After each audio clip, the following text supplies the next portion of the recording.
Hello folks. Welcome to Upadhyay tutorial. This is the 6th video in the series of videos on the course Cryptography and Network Security by Sourav. This video is a continuation of the previous one. In the last video, you came to know about the different types of active attacks. In this one, we will have a discussion on the types of passive attacks. Before we start, I would like to request you to subscribe to this channel if you haven't done yet. Also press the bell icon so that you don't miss out on any of the awesome videos coming up. Now, let's get started. As we have already studied in a previous lesson, passive attacks are the type of attacks in which the attacker observes the content of messages, or copy the content of messages. Passive attack is a danger for the confidentiality of data. We also know that passive attacks may not cause any harm to the system. In passive attacks, the victims do not get informed as there are no visible changes to the system.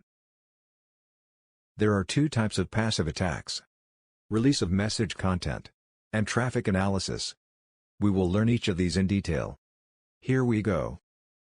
A telephonic conversation, an email message, or any other transferred file may contain some confidential data.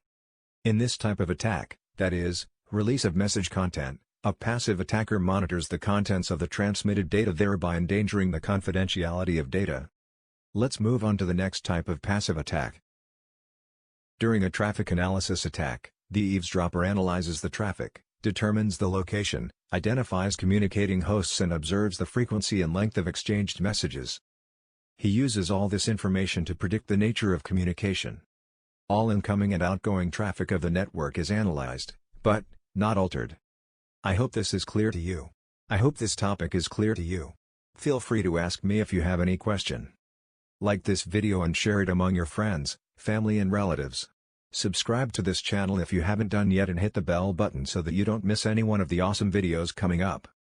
I will be back very soon with another video on another interesting topic. Till then, take good care of yourselves. Thank you.